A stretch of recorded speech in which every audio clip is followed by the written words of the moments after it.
हनुमान जी के जन्म स्थान पे हनुमान चालीसा सुनने पर एक हनुमान भक्त को पीट दिया गया है। सोशल मीडिया में चर्चा हो रही है, इलेक्ट्रॉनिक मीडिया में चर्चा हो रही है, अखबार में भी चर्चा हो रही है, तू मैं भी हो रहा है, आरोप प्रत्यारोप हो रहा है, नूरा कुश्ती भी हो रही है, बतौलेबाजी भी हो रही है, एफआईआर दर्ज हो गई है, 3 लोगों की गिरफ्तारी भी हो गई है, हो सकता 3-4 की और भी गिरफ्तारी हो जाए। लेकिन सवाल यही है कि क्या गिरफ्तारी अस्थायी समाधान है? क्या वो नफरत वाली सोच क्या गिरफ्तारी से रुक जाएगी क्या? और सबसे आश्चर्य की बात, यह हो रहा है हनुमान जी के जन्म स्थान कर्नाटक में। हनुमान जी का जन्म स्थान किष्किंधा है, किष्किंधा कर्नाटक में पड़ता है। तो हनुमान जी के जन्म स्थान पे हनुमान चालीसा बजने पे पीटा जा रहा है। 2024 में 25 साल के बाद 2047 में क्या होगा, ये आप इसकी कल्पना खुद कर लीजिए। और पीट कौन रहे? जो दिन में 5 बार अजान देते हैं। अजान में क्या कहते हैं? ला इलाहा इल्लल्लाह, अल्लाह के अलावा और कोई इबादत के लायक नहीं है। आप जरा सोचिए, हनुमान चालीसा में कहीं यह नहीं कहा जाता कि हनुमान चालीसा के अलावा, हनुमान जी के अलावा कोई पूजा के लायक नहीं है, तो भी पीटा जा रहा है। और 5 बार लाउड स्पीकर से बोला जाता है कि अल्लाह के अलावा कोई इबादत के लायक नहीं। इसका मतलब न हनुमान जी पूजा के लायक है, न राम पूजा के लायक है, न भगवान कृष्ण पूजा के लायक है, न भगवान शंकर पूजा के लायक है, न भगवान विष्णु पूजा के लायक है। और कोई पॉलिटिकल पार्टी इस पे बोलती ही नहीं है। कोई नेता, अभिनेता, लेखक, बुद्धिजीवी, पत्रकार, कलमकार अजान पे बोलता ही नहीं है, जबकि अजान में साफ साफ कहा जा रहा है। अभी एक कोई राम भक्त कह दे ना कि राम के अलावा और कोई पूजा योग्य नहीं है, देखिए हंगामा हो जाएगा। कोई शंकर जी का भक्त कह दे शंकर जी के अलावा कोई पूजा के लायक नहीं है, हंगामा हो जाएगा। न जैन कहते हैं कि भगवान महावीर के अलावा दूसरा कोई पूजा के लायक नहीं, न कभी बौद्ध कहते हैं कि भगवान बुद्ध के अलावा दूसरा कोई पूजा के लायक नहीं। सिख कभी नहीं कहते कि गुरु ग्रंथ साहिब के अलावा और कुछ भी पढ़ना हराम है और भी किसी की पूजा करना ठीक नहीं। शैव कभी नहीं कहते शंकर जी के अलावा दूसरा कोई पूजा के लायक नहीं। वैष्णव कभी नहीं कहते कि भगवान विष्णु के अलावा कोई पूजा के लायक नहीं। देवी के जो उपासक हैं, शक्ति के उपासक हैं, वो कभी नहीं कहते कि देवी के अलावा दूसरा कोई पूजा के लायक नहीं। हनुमान के भक्त कभी नहीं कहते कि हनुमान जी के अलावा कोई पूजा के लायक नहीं। कृष्ण के भक्त भी कभी नहीं बोलते केवल कृष्ण ही पूजा के लायक है, दूसरा कोई नहीं। लेकिन दूसरी तरफ लाउड स्पीकर से 5 बार बोला जाता है कि ला इलाहा इल्लल्लाह, अल्लाह के अलावा कोई पूजा के लायक नहीं है। और इसके बावजूद न अजान बोलने पे कभी पाबंदी लगाई गई है, न अजान बोलने पे कभी एफआईआर दर्ज होती है, न कभी अजान बोलने वालों को लोग कोई पीटता है। दूसरी तरफ हनुमान चालीसा, जिसमें कहीं किसी रिलीजन का विरोध नहीं है, किसी धर्म का विरोध नहीं है, कहीं यह नहीं कहा गया है कि हनुमान जी के अलावा कोई पूजा के लायक नहीं है, वो हनुमान चालीसा पढ़ने पे, हनुमान चालीसा सुनने पे लोगों को पीटा जा रहा है। और 2024 में यह अस्थायी समाधान एफआईआर नहीं है। अस्थायी समाधान है सबसे पहले गुलामी के नाम खत्म करिए। भारत में एक कानून बनाइए, गुलामी के नाम जो चल रहे हैं, बाबर, हुमायूं, तुगलक, गजनी, गोरी, हुमायूं, इनके नाम पे जो सड़क मोहल्ले चल रहे हैं, इनको मिटाइए।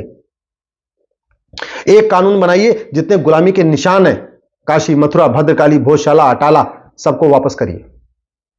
एक कानून बनाइए, अब भारत में गुलामी की शिक्षा नहीं चलेगी। ये मुगलों ने जो मदरसा चला शुरू किया था, ये मदरसा कंप्लीट बैन होगा।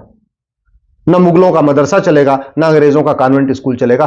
भारत में केवल वैदिक शिक्षा चलेगी, गुरुकुल शिक्षा चलेगी, समान शिक्षा चलेगी। और 10वीं तक सबको एक समान, एक जैसा सिलेबस पढ़ाया जाएगा। ये 1 नेशन 1 सिलेबस होगा, 1 नेशन 1 करिकुलम होगा, जैसा चीन में है, जैसा अमेरिका में है, जैसा जापान में है।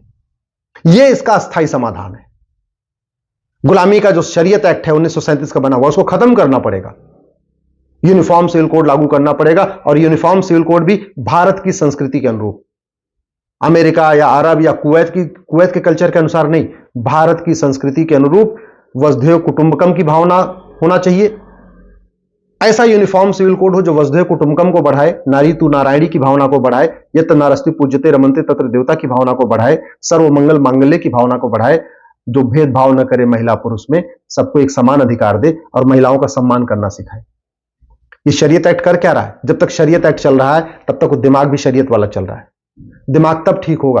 पेट में कोई भी बच्चा न जिहादी होता है, पेट में कोई भी बच्चा आतंकवादी नहीं होता, पेट में कोई भी बच्चा अलगाववादी नहीं होता। जो कुछ सीखता है बच्चा पेट पैदा होने के बाद सीखता है। सीखता कैसे है? आंखों से जो पढ़ता है, मुंह से जो भोजन करता है, कान से जो सुनता है, उसी के अनुसार उसका व्यवहार बनता है। तो सरकार को आंखों से क्या देखना चाहिए, क्या नहीं देखना चाहिए, इसको कंट्रोल करने के लिए कानून बनाना पड़ेगा। कान से क्या सुनना है, क्या नहीं सुनना है, उसको कंट्रोल करने के लिए कानून बनाना पड़ेगा। ऐसी कोई किताब अगर है जो भारत की संस्कृति के अनुरूप नहीं है, भारत की सभ्यता के अनुरूप नहीं है, वसुधैव कुटुंबकम की भावना के अनुरूप नहीं है, उस किताब को बैन करना पड़ेगा, और कोई तरीका नहीं। अगर वास्तव में इस सोच को खत्म करना है, जिहादी सोच को, जो हनुमान चालीसा सुनने के बाद भड़क जाती है, उस सोच को खत्म करना है, घुसपैठ के खिलाफ कठोर कानून बनाना पड़ेगा। 5.5 करोड़ घुसपैठी आ चुके हैं, यानी ऑस्ट्रेलिया के लगभग 3 गुना घुसपैठी है भारत में। ऑस्ट्रेलिया की जनसंख्या 2 करोड़ है, भारत में 5.5 करोड़ घुसपैठी है। कनाडा की जनसंख्या 4 करोड़ है, भारत में 5.5 करोड़ घुसपैठी है। कनाडा के 1.5 गुना घुसपैठी भारत में बैठे हुए। अगर नहीं कठोर कानून बनाया तो याद रखिए 2024 में तो अभी हनुमान चालीसा सुनने पे, हनुमान चालीसा पे स्पीकर पे ऑन करने पे पीटा जा रहा है, 2047 तक आपको घर के अंदर भी पीटा जाएगा।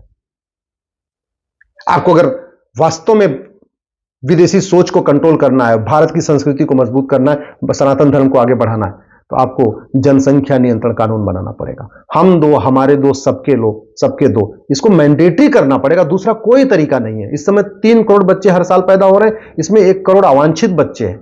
अवांछित का मतलब वो चौथे, 5वें, 6वें, 7वें, 8वें, 10वें, 12वें, 14वें, 16वें बच्चे हैं।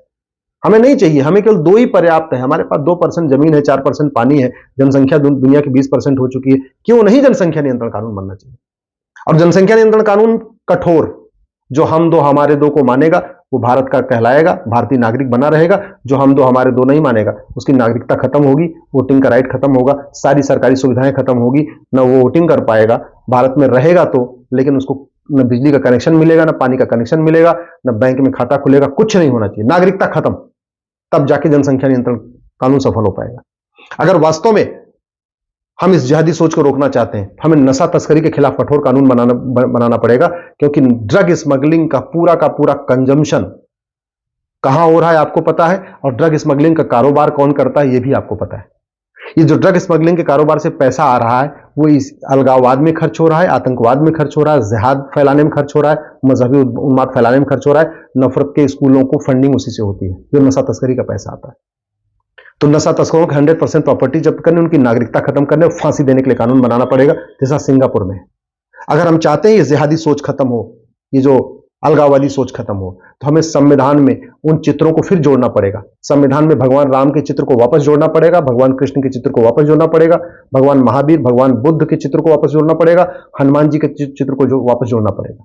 और प्राइमरी में रामचरितमानस सबको पढ़ाना पड़ेगा, रामायण पढ़ना सबके लिए अनिवार्य करना पड़ेगा, भगवत गीता पढ़ना सबके लिए अनिवार्य करना पड़ेगा। प्राइमरी में पूरे देश का सिलेबस एक समान हो, सेकेंडरी में पूरे देश का सिलेबस एक हो, समान हो। 10वीं तक 1 नेशन 1 सिलेबस, 1 नेशन 1 करिकुलम, सबकी एक किताब, सब अपनी अपनी भाषा में पढ़ें। कर्नाटक वाले अपनी भाषा में पढ़ें, तमिलनाडु वाले अपनी भाषा में पढ़ें। सिलेबस करिकुलम एक समान होना चाहिए। हिंदू हो या मुस्लिम, पारसी हो या ईसाई, सिलेबस एक होना चाहिए। और सबसे इंपॉर्टेंट है, हनुमान जी का चित्र संविधान में जोड़ा जाए। हनुमान चालीसा सुबह सबकी प्रार्थना में मैंडेटरी करना पड़ेगा। भगवत गीता, कृष्ण का चित्र संविधान में जोड़ना पड़ेगा, भगवत गीता को स्कूल के सिलेबस में डालना पड़ेगा। वाल्मीकि रामायण को, रामचरितमानस को सिलेबस में डालना पड़ेगा, वेद पुराण को सिलेबस में डालना पड़ेगा। हाँ, इसके लिए संविधान में संशोधन करना पड़ेगा, तो करना पड़ेगा। संविधान में संशोधन करने के लिए आपको लोकसभा में स्वाभाविक सी बात है 400 सीट से ज्यादा चाहिए। लेकिन अगर आप चाहते हैं आने वाले टाइम में आपके बच्चे सुरक्षित रहें, तो याद रखिएगा कानून ही बच्चों को बचा पाएगा। आज के नेता, आज के अभिनेता, आज के लेखक, आज के बुद्धिजीवी, आज के पत्रकार, आज के कलमकार 25 साल के बाद आपके बच्चों को बचाने नहीं आएंगे। ये जिनको आप देख रहे हो ना, चाहे इंडी अलायंस हो, चाहे भिंडी अलायंस हो, चाहे जितने भी अलायंस है, ये केवल और केवल सत्ता की खातिर अलायंस करते हैं। इनको आपके बच्चों से, आपके नेक्स्ट जनरेशन की कोई चिंता नहीं। और ना आज के नेता 25 साल के बाद आपके बच्चों को बचाने आएंगे। आज के 25 साल के बाद आपके बच्चों को बचाए कानून बचाएगा, समान शिक्षा कानून बचाएगा, समान नागरिक संहिता कानून बचाएगा, धर्मांतरण नियंत्रण कानून आपको बचाएगा, घुसपैठ नियंत्रण कानून आपके बच्चों को बचाएगा, जनसंख्या नियंत्रण कानून आपके बच्चों को बचाएगा। ये जो मुगलिया सोच है, वो सोच खत्म करने के लिए रामायण, भगवत गीता, वेद पुराण जब सबको पढ़ाया जाएगा, उससे सोच बदलेगी। मेरी बात ठीक लग रही हो, इस वीडियो को अधिक से अधिक शेयर करिएगा, और अपने जिस पॉलिटिकल पार्टी को वोट देते हैं उससे पहले एक बार पूछिएगा कि आप संविधान में संशोधन करोगे कि नहीं करोगे, इन कानूनों को आप बनाओगे नहीं बनाओगे, और जो कानून ना बनाए उसको वोट बिल्कुल मत करिए।